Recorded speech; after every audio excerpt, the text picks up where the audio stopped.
என்ன ஆசீர்வாதத்தை ஆண்டவரிடத்தில் பெற வேண்டுமானாலும் விசுவாசம் இல்லாமல் பெற்றுக்கொள்ள முடியாது. உங்களுக்குள்ள ஒரு நிரந்தரமான ஆறுதலை கொண்டு வருகிறவர் இயேசு. ஆகவேதான் அவர் சொல்லுகிறார், நானே உங்களுக்கு ஆறுதல் செய்கிற தேவன்.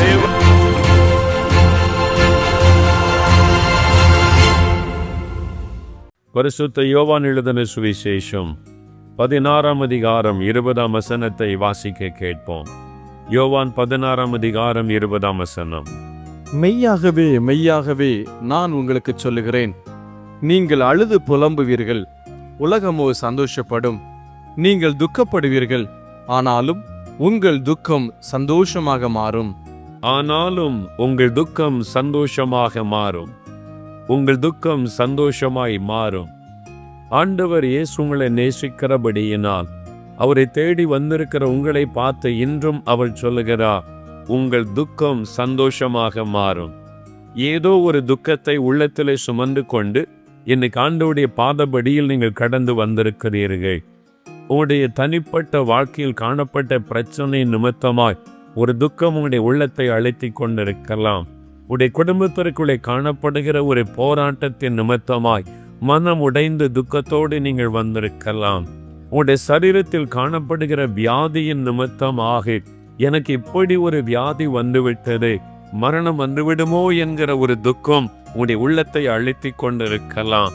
அல்லது குடும்பத்தில் ஒரு வியாதிப்பட்டதின் நிமித்தம் மனம் சோர்வு அடைந்து துக்கத்தோடு இந்த இடத்தில் நீங்கள் வந்திருக்கலாம்.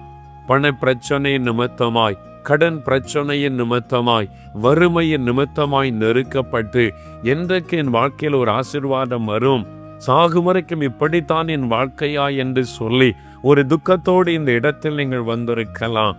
எனக்கு ஒரு ஆசீர்வாதத்தை என் வாழ்க்கையில் காண முடியவில்லையே, என் எதிர்காலம் எப்படி இருக்குமோ என்கிற ஒரு கலக்கம் வேதனையோடு இந்த இடத்தில் வந்திருக்கலாம். உடைய துக்கத்திற்கு என்ன காரணமாக இருந்தாலும் சரி, வானத்தை பூமியை உண்டாக்கின சர்வ வல்லமையுள்ள ஆண்டவர் இயேசு சொல்லுகிறார், உங்கள் துக்கம் சந்தோஷமாக மாறும். உங்கள் துக்கம் சந்தோஷமாக மாறும். என்ன துக்கமாக இருந்தாலும் இயேசுவால் அந்த துக்கத்தை மாற்ற முடியும். அவர் இந்த உலகத்தில் உலாவின அந்த சமயத்தில் அநேகர் அவரை தேடி வந்து தங்களுடைய வாழ்க்கையில் அற்புதங்களை பெற்று கொண்டார்கள். இயேசு கிறிஸ்து சிலரை தேடி சென்று அவரே தேடி சென்று அவருடைய துக்கங்களை மாற்றும்படி அற்புதங்களை செய்தார். அப்படிப்பட்ட அற்புதங்களும் வேதத்தில் எழுதப்பட்டிருக்கிறது. பரிசுத்த யோவான் எழுதின சுவிசேஷம் 5ஆம் அதிகாரத்தில் அப்படி ஒரு அற்புதம் எழுதப்பட்டிருக்கிறது. இங்கே ஒரு மனிதன் துக்கத்தோடு இருக்கிறான். அவனை ஆண்டவர் சந்தித்து அவனுடைய துக்கத்தை எப்படி மாற்றினார் என்பதை நாம் இன்றைக்கு தியானிக்க போகிறோம். யோவான் 5ஆம் அதிகாரம் 1 முதல் 9 வசனங்களை வாசிக்கும் பொழுது, பெதஸ்தா என்கிற ஒரு குளம் இருந்தது. அந்த குளத்தை சுற்றிலும் 5 மண்டபங்கள் இருந்தது. அதில் பலதரப்பட்ட வியாதியஸ்தர்கள் தங்கியிருந்தார்கள். அவர்களுக்கு ஒரு நம்பிக்கை இருந்தது, எப்போதாவது ஒரு முறை ஒரு தேவதூதன் வந்து அந்த குளத்தை கலக்குவானா. அந்த குளம் கலங்கினவுடன் யார் முதலாவது அந்த குளத்திற்குள் இறங்குவார்களோ அவர்கள் எப்பேற்பட்ட வியாதியஸ்தராக இருந்தாலும் சுகமடைந்து விடுவார்கள். ஆகவே ஒரு நம்பிக்கையோடு கூட என் வாழ்க்கையிலும் ஒரு அற்புதம் நடக்கும், என்னுடைய வியாதியும் நீங்கும் என்று சொல்லி அநேகர் அங்கு வந்து படுத்து காத்திருந்தார்கள். அந்த இடத்தில் 38 வருஷமாய் வியாதி கொண்டிருந்த ஒரு மனிதன் இருந்தான். இந்த மனிதன் எப்படிப்பட்ட நிலைமையில் இருந்தான் தெரியுமா? யோவான் 5ஆம் அதிகாரம் 6-7 வசனங்கள். படுத்திருந்த அவனை இயேசு கண்டு, அவன் வெகு காலமாய் வியாதியஸ்தன் என்று அறிந்து அவனை நோக்கி, சொஸ்தமாக வேண்டுமென்று விரும்புகிறாயா என்று கேட்டார். அதற்கு வியாதியஸ்தன், ஆண்டவரே, தண்ணீர் கலக்கப்படும் போது என்னை குளத்தில் கொண்டு போய் விடுகிறதற்கு ஒருவரும் இல்லை. நான் போகிறதற்குள்ளே வேறொருவன் எனக்கு முந்தி இறங்கி விடுகிறான் என்றான்.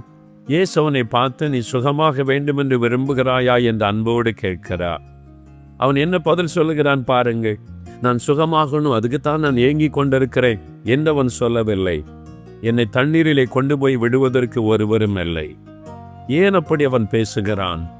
நம்பிக்கையற்ற ஒரு நிலைமை. He was a hopeless man.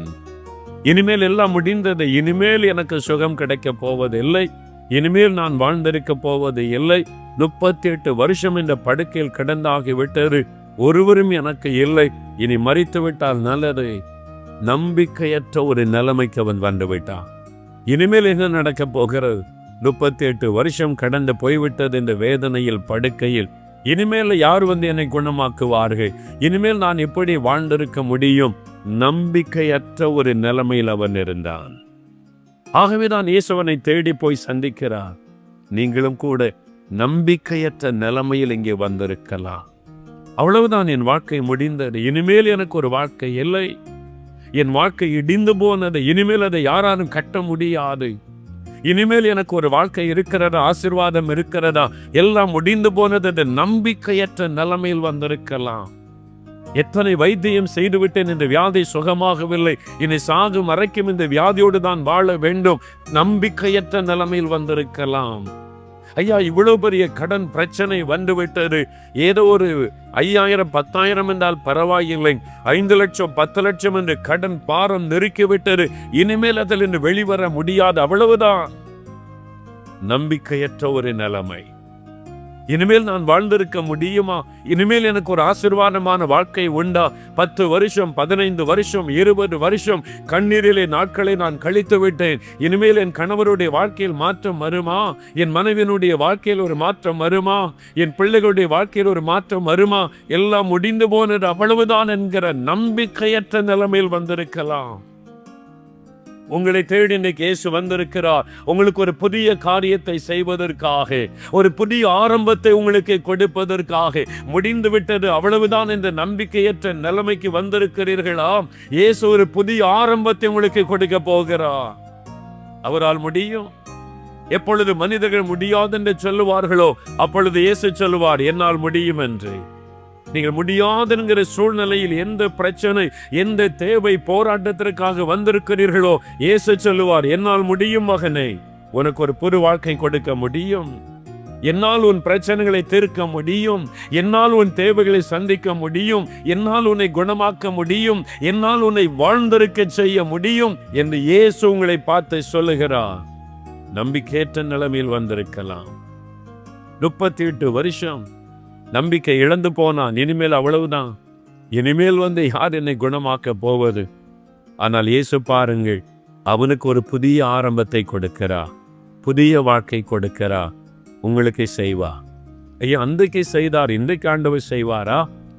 எனக்கு அவர் செய்தார். ஆகவேதான் அன்னைக்கு உயிரோடு உங்கள் மத்தியில் நிற்கிறேன். எனக்கு ஆண்டவர் செய்தார், என் வாழ்க்கையில் ஆண்டவர் செய்தார். பிரியமானவர்களே, என் 14வது வயதில் இளம் வாலிபனாய் ஸ்கூலிலே படித்து கொண்டிருந்த நாட்களில் ஒரு கொடிய வியாதி என்னை தாக்கினது. அந்த வியாதி நிமித்தம் இருதயம் வீங்கிவிட்டது. ஹார்ட் என்லார்ஜ்மெண்ட், இருதயம் வீங்கிவிட்டது.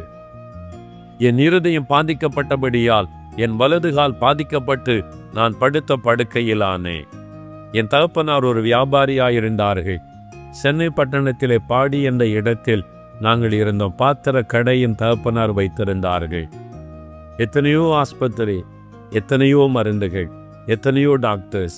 எப்படியாவது மகன் சுகமாகிவிட வேண்டும் என்று எத்தனையோ இடத்திற்கு என்னை தூக்கி கொண்டு ஓடினார்கள். எவ்வளவோ பணத்தை எனக்காய் செலவழித்தார்கள். அந்த நாட்களிலே ஆயிரக்கணக்கான ரூபாய்களை எனக்காக செலவழித்தார்கள். ஒரு டாக்டர் மாற்றி இன்னொருவர் என்று யார் யார் எங்கெங்கே டாக்டர்ஸ் இருக்கிறார்கள் என்று சொல்லுகிறார்களோ, ஸ்பெஷலிஸ்ட் அங்கெல்லாம் கொண்டு போனார்கள். ஆயிரக்கணக்கான மாத்திரைகளை விழுங்கினேன். ஆனால் வியாதி சுகமாகவில்லை.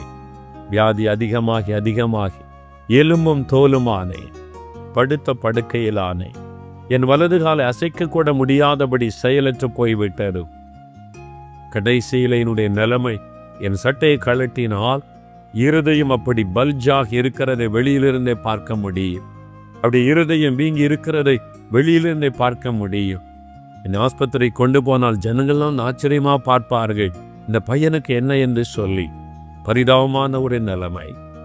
கடைசியில் மெட்ராஸில் அயனாவரம் என்கிற இடத்தில் என்னுடைய உறவினர்கள் அங்கே வியாபாரம் செய்கிறார்கள். வெளிநாட்டில் படித்துவிட்டு வந்த ஒரு டாக்டர் இருக்கிறார், அவரிடத்தில் கொண்டு போகலாம் என்று என்னை தூக்கி கொண்டு போனார்கள். அவரிடத்தில் என்னை காலை ஊந்தியனால் நடக்க முடியாது, செயலற்று போய்விட்டது. தூக்கி கொண்டு தான் போக வேண்டும். அந்த டாக்டர் மிகுந்த அன்போடு என்னை கவனித்தார். 4-5 டாக்டர்கள் சேர்ந்து என்னை பரிசோதித்தார்கள். என்னுடைய உச்சம் தலை முதல் உள்ளங்கால் வரைக்கும் என்னென்ன டெஸ்ட் எடுக்க வேண்டுமோ எல்லாம் சோதித்தார்கள். கடைசியில் அவள் ஆலோசனை பண்ணி என் பெற்றோரை கூப்பிட்டு சொன்னார்கள், உங்கள் மகனுடைய இருதயம் முழுவதும் பாதிக்கப்பட்டு விட்ட, இந்த இருதயம் முழுவதும் பாதிக்கப்பட்டு விட்ட, இனிமேல் மருத்துவத்தால் அவனை குணமாக்க முடியாது. எங்கு கொண்டு போனாலும் மருத்துவத்தால் உடைய மகனை சுகமாக்க முடியாது. என்னால் இருதயம் முழுவதும் பாதிக்கப்பட்டு விட்டது, அவ்வளவுதான், கொண்டு போங்கள் என்று சொல்லிவிட்டார்கள். கைவிடப்பட்ட நிலைமை, நம்பிக்கையற்ற நிலைமை, இருந்த நம்பிக்கைகளை இழந்து இனி மரணம்தான் என்கிற நிலைமையில் என்னை கொண்டு வந்து வீட்டிலே வைத்திருந்தார்கள். மரணப்படுக்கை. நான் எழுந்து உட்கார வேண்டுமானால் ஒருவர் வந்து என்னை தூக்கி உட்கார வைத்தால் தான் உட்கார முடியும். நான் மறுபடியும் படுக்கையிலே படுக்க வேண்டுமானால் ஒருவர் வந்து உதவி செய்தால் தான் படுக்க முடியும். அப்படி படுத்த படுக்கை. பசி எடுக்கும், தாகம் எடுக்கும், ஒரு சொட்டு தண்ணீர் நாக்கிலே வைக்க முடியாது, பயங்கரமாய் கசக்கும், ஒன்றிலும் ருசி இல்லை, எல்லாவற்றையும் இழந்து மரணப்படுக்கை. உறவினர்கள், நண்பர்கள், என்னோடு உடன் படித்தவர்கள் சாக போகிற ஒருவனை கடைசியாய் பார்க்க வருவதைப் போல வந்து பார்த்துவிட்டு போவார்கள். இவன் எங்கே பிழைக்க போகிறான், இவன் எங்கே இனிமேல் நடக்க போகிறான், மரித்தாலும் மரித்து விடுவான் என்று சொல்லி போவார்கள். நம்பிக்கை இழந்து போன நிலைமை, கைவிடப்பட்ட ஒரு நிலைமை, இனிமேல் வாழ்ந்திருக்க வழியில்லை என்கிற நிலைமை. எங்கள் குடும்பத்தில் ஒரு மரணம் சம்பவிக்க போகிற ஒரு சூழ்நிலை. குடும்பமே கண்ணீர் வடித்து வேதனையில் இருந்த சமயம். அப்போதான் இயேசு என்னை தேடி வந்தார். நான் இயேசுவை தேடி போகவில்லை. நான் இயேசுவை நம்பாதவன். அந்த நாட்களில் இயேசுவை பற்றி எனக்கு சொன்னபோது அவர் தெய்வமே கிடையாது என்று பேசினவன், அவரை குறித்து கேவலமாய் பரிகாசமாய் பேசினவன் நான். இந்தியாவிலே சிலர் இயேசு வெளிநாட்டு தெய்வம் என்று சொல்லுவார்கள், சிலர் கிறிஸ்தவருடைய தெய்வம் என்று சொல்லுவார்கள், அப்படியாவது நம்புகிறார்கள். நான் அப்படி கூட நம்பவில்லை. இயேசு தெய்வமே கிடையாது. அவர் எப்படி தெய்வம் என்று நீங்கள் வணங்குகிறீர்கள் என்று கிறிஸ்தவர்களை பரிகாசம் பண்ணினவன். இயேசுவை நம்பாதவன் நான். இயேசுவை குறித்து கேவலமாய் பரிகாசமாய் பேசினவன் நான். அவ்வளவு இயேசுவை வெறுத்தவன். எந்த கூட்டத்துக்கும் என் பெற்றோர் என்னை கொண்டு போகவில்லை. யாரையும் ஜெபம் பண்ணும்படி அழைத்து கொண்டு வரவும் இல்லை. யாரையும் எங்களுக்கு தெரியாது. ஆனால் இந்த மனிதனை இயேசு எப்படி தேடி போனாரோ அதே விதமாக இந்த பாவியை தேடியவர் வந்தார். அவரை தூஷித்த, அவரை பரிகாசம் பண்ணின, அவரை கேவலமாய் பேசின, அவரை நம்பாத என்னை தேடி இயேசு வந்தார். பிரியமானவர்களே, ஒரு நாள் என் தாயார் வாசற்படியில் துக்கத்தோடு அமர்ந்திருக்கும் பொழுது ஒரு கிறிஸ்தவ சகோதரன், பாடியிலே லூகாஸ் டிவிஎஸ் கம்பெனியிலே வேலை செய்து கொண்டிருந்த சகோதரன், அவருடைய பெயர் சாமுவேல் என்பது, இவருடைய குடும்ப நண்பர், வியாபாரத்திலே பழகினவர், அவ்வளவுதான். நான் வியாதிப்பட்டு இருப்பதை கேள்விப்பட்டு விசாரித்து விட்டு போக வீட்டிற்கு வந்தார். என் தாயார் அவரை பார்த்து கண்ணீரோடு சொன்னார்கள், என் மகன் எல்லாரும் கைவிட்டு விட்டார்கள், எல்லாரும் கைவிட்டு விட்டார்கள். நாங்களும் எவ்வளவு வேண்டாத தெய்வம் இல்லை, எல்லாரும் கைவிட்டு விட்டார்கள். இயேசுவை நோக்கி, என் மகனுக்காக நீ ஜெபம் பண்ணுவாயா என்று என் தாயார் கேட்டார்கள். கிறிஸ்தவர் அல்லாதவளாய் இந்துவாய் இருந்த போதிலும் ஒரு சின்ன விசுவாசிவின் தாயாருக்குள்ளே இயேசுவை பற்றி கேள்விப்பட்டிருந்தபடியினால் ஜெபம் பண்ணினால் இயேசு அற்புதம் செய்வார். ஒரு சின்ன விசுவாசம். என் மகனுக்காக நீ ஜெபம் பண்ணுவாயா என்று கேட்டார்கள். அவர் சொன்னார், நான் ஜெபிக்கிறேன். என் படுக்கையின் அருகிலே முழங்கால் படியிட்டார். தன் கரங்களை உயர்த்தி ஜெபிக்க ஆரம்பித்தார். எங்கள் வீட்டில் யாருக்கும் ஜெபிக்க தெரியாது. ஆனால் பயபக்தியா கண்ணை மூடி முழங்காலிலே நின்றார்கள். நான் ஒருவன் மாத்திரம் கண்ணை திறந்து வேடிக்கை பார்த்து கொண்டு, என்ன ஜெபம் பண்ணுகிறார் இவர், பார்க்கலாம் என்று சொல்லி வேடிக்கை பார்த்து கொண்டிருந்தேன்.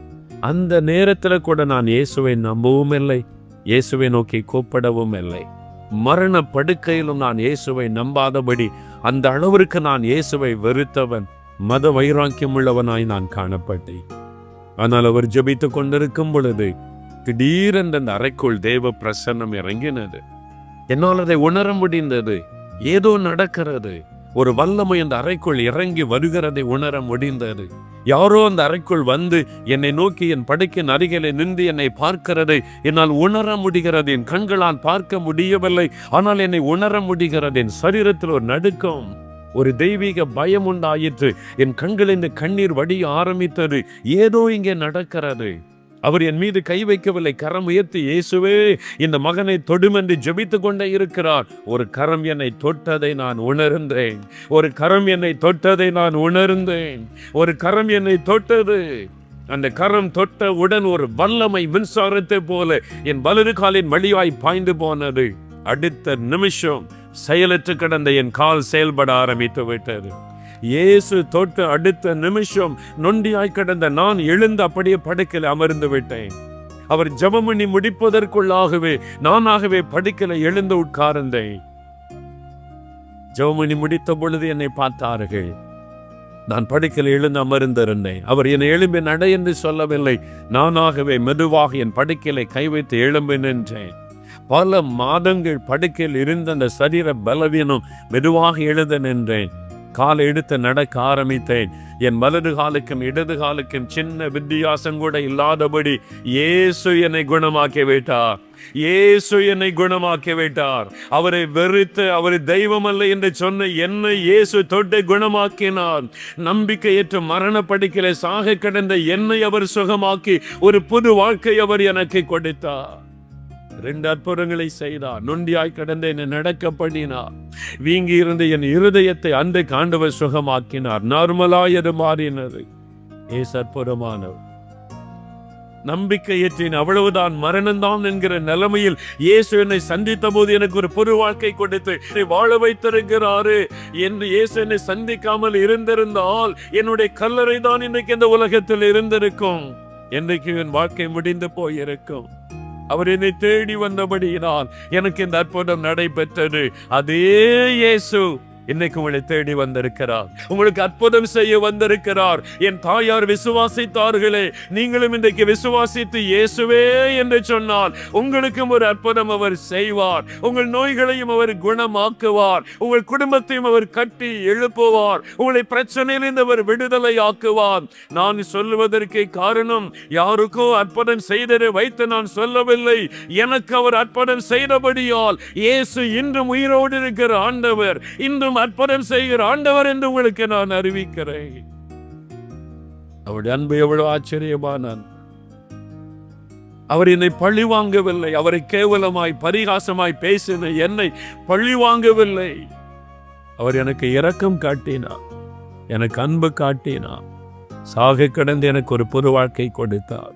எல்லாம் முடிந்து போனது. நம்பிக்கை இழந்து வந்திருக்கிறீர்களோ, சோர்ந்து போகாதிருங்க. நம்பிக்கை இழந்து போகாதிருங்க. இயேசுவில் உங்களுக்கு ஒரு நம்பிக்கை உண்டு. அவர் மீது நீங்கள் நம்பிக்கை வைத்து விட்டால், அவர் மீது விசுவாசம் வைத்து விட்டால் நீங்கள் வாழ்ந்திருப்பீர்கள். அவர் சூழ்நிலைகளை மாற்றுவார், தேவைகளை சந்திப்பார், அற்புதங்களை செய்வார். பிரியமானவர்களே, எல்லாம் முடிஞ்சிட்டு என்ன அவ்வளோதான், இன்னும் ஒன்றும் பண்ண முடியாது அப்படின்னு நம்பிக்கை இழந்த நிலைமைக்கு வந்துட்டிங்களா? இனிமேல் என்ன செய்ய முடியும்? எல்லாம் நம்ம கையை மீறி போச்சு. நம்ம ஒன்று நினச்சோம், அது வேற மாதிரி நடந்துட்டு இனி அவ்வளோதான், முடிந்தது அப்படின்னு நினைக்கிறீங்களா? முடியாததை முடிய செய்கிற தேவன் இயேசு. நீங்கள் நம்பிக்கை இழந்து போயிருக்கலாம், ஆனால் இயேசு எல்லா சூழ்நிலைகளை தலைகளாய் மாற்ற முடியும். 38 வருஷ வியாதி, இனி முடிஞ்சிட்டு, என் வாழ்க்கையே முடிஞ்சிட்டு, இனி அவ்வளவுதான் அப்படின்னு நினைக்கிற ஆண்டவர் புதிய ஆரம்பத்தை உண்டாக்குகிறார். உங்களுக்கு ஒரு புது ஆரம்பத்தை இன்றைக்கு இயேசு வைத்திருக்கிறார். நீங்கள் எதை நினைச்சு முடிஞ்சு போன நினைக்கிறீங்களோ அதில் புதிய ஒரு வழி திறக்கும். புதிய ஆரம்பத்தை காண்பீங்க. இனிமேதான் ஆசீர்வாதம் உண்டாகும். அதுக்கு தான் அவர் சிலுவைக்கு போனார். தன்னையே சிலுவையிலே பலியா கூட. எல்லாம் முடிஞ்சிட்டு அப்படின்னு தான் நினைச்சாங்க இயேசுவின் சத்துருக்கள். சிலுவையோட முடிஞ்சிட்டு இயேசு அப்படிதான் நினைச்சாங்க. 3வது நாள் மரணத்தை ஜெயித்து உயிரோடு எழுந்தார், உயிரோடு இருக்கிறார். அவர் தான் சொல்றார், என் மகனே மகளே, நான் உயிரோடு இருக்கிறேன், உனக்கு புதிய ஆரம்பம், பயப்படாத. விசுவாசத்தோடு ஜெபிக்கிறீங்களா?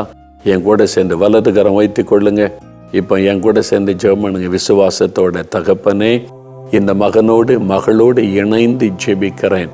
இந்த தகப்பனா தாயோரோடு கூட இணைந்து ஜெபிக்கிறேன். நம்பிக்கை இழந்து போன நிலைமையில் எல்லாம் முடிந்ததேன், அவ்வளவுதான், இன்று ஒன்று செய்ய முடியாதென்ற சூழ்நிலையில என்னோடு இணைந்து ஜெபிக்கிறேன். இந்த பிள்ளைகளுக்காக ஜெபிக்கிறேன். நீர் முடியாதவர்களை முடிய செய்கிற தேவன், முடிந்து போன காரியத்திலே புதிய ஆரம்பத்தை உண்டாக்குகிற தேவன். உம்மாலே கூடாத காரியம் ஒன்றுமில்லை. இயேசு கிறிஸ்துவின் நாமத்தில் ஒரு அற்புதம் நடப்பதாக. இனிமேல் இந்த வியாதி சுகமாகாது என்று சொல்லப்பட்டிருக்கிற இந்த மகனை தொடும், இந்த மகளை தொடும். அந்த பொருளாதார வியாதிகள் விலகட்டும். இயேசுவின் நாமத்தில் சுகம் உண்டாகட்டும். ஒரு புதிய ஆரம்பம் உண்டாகட்டும். ஆண்டவரே, குடும்ப வாழ்க்கை முடிந்தது, பிசினஸ் முடிந்தது, என் வாழ்க்கையை முடிந்து போனது என்று கலங்கி நிற்கிற பிள்ளைகளுக்கு இயேசு கிறிஸ்துவின் நாமத்தில் புதிய ஆரம்பம் உண்டாவதாக. வழிகள் திறக்கப்படுவதாக. அற்புதங்கள் நடப்பதாக. இயேசுவின் நாமத்தில் வழிகள் திறக்கப்படட்டும். இயேசுவின் நாமத்தில் அற்புதங்கள் நடக்கட்டும். ஆண்டவரே, எதையெல்லாம் முடிந்தது அவ்வளவுதான் என்று நினைக்கிறார்களோ அதில் ஒரு புதிய ஆரம்பத்தை உண்டாக்கி கொடுத்து ஆசீர்வதியும். அவருடைய குடும்ப வாழ்க்கையை ஆசீர்வதியும். குழந்தை செல்வத்தை அருளி ஆசீர்வதியும். கடன் பிரச்சனைகள் மாறட்டும். தடைகள் விலகட்டும். காரியங்கள் வாய்க்கட்டும். ஊழியங்கள் ஆசீர்வதிக்கப்படட்டும். சபைகள் ஆசீர்வதிக்கப்படட்டும். இயேசு கிறிஸ்துவின் நாமத்தில் அற்புதங்கள் நடக்கட்டும். நீ தொட்டு விட்டதற்காக ஸ்தோத்திரம், ஸ்தோத்திரம், ஸ்தோத்திரம் ஆண்டவரே. இந்த நாள்ல இருந்து ஒரு புதிய ஆரம்பத்தை உம்முடைய பிள்ளைகள் காணட்டும். அற்புத மாற்றங்களை காணட்டும். எல்லா மகிமை உமக்கு செலுத்துகிறோம். நீங்க ஆசீர்வதிச்சிட்டீங்க. ஸ்தோத்திரம். இயேசு கிறிஸ்துவின் நாமத்தில் ஜெபிக்கிறோம் பிதாவே. ஆமென், ஆமென். For further details and prayer support, contact Jesus Redeems Ministries, Nalumavudi, Thoothukudi District, 628-211. Our phone number 04639-353535. info@jesusredeems.org. Our website www.jesusredeems.com. God bless you.